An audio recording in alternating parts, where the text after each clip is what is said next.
अकोला भूमी अभिलेख कार्यालयातील तत्कालीन उपअधीक्षक पंकज पवार यांच्या विरोधात गुन्हा दाखल झाल्यानंतर या प्रकरणाची चौकशी सुरू झाली आहे।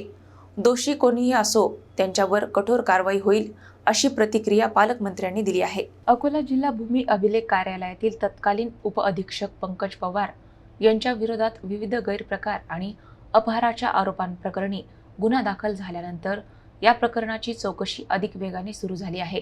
महसूल आणि भूमी अभिलेख विभागातील कामकाजाबाबत गंभीर स्वरूपाचे आरोप समोर आल्यानंतर प्रशासनानेही या प्रकरणाची दखल घेतली आहे। या संदर्भात माध्यमांशी बोलताना अकोल्याचे पालकमंत्री यांनी स्पष्ट केले की या प्रकरणाची सखोल चौकशी सुरू असून केवळ एका अधिकाऱ्यापुरती चौकशी मर्यादित राहणार नाही। तपासादरम्यान आणखी कोणी दोषी आढळल्यास त्यांच्यावरही कायद्यानुसार कठोर कारवाई केली जाईल। शासन कोणत्याही प्रकारच्या भ्रष्टाचाराला किंवा गैरव्यवहाराला पाठीशी घालणार नाही असेही त्यांनी स्पष्ट केले। चौकशी अहवालाच्या आधारे पुढील कारवाई करण्यात येणार असून दोषींना शिक्षा मिळेल असा विश्वासही त्यांनी व्यक्त केला।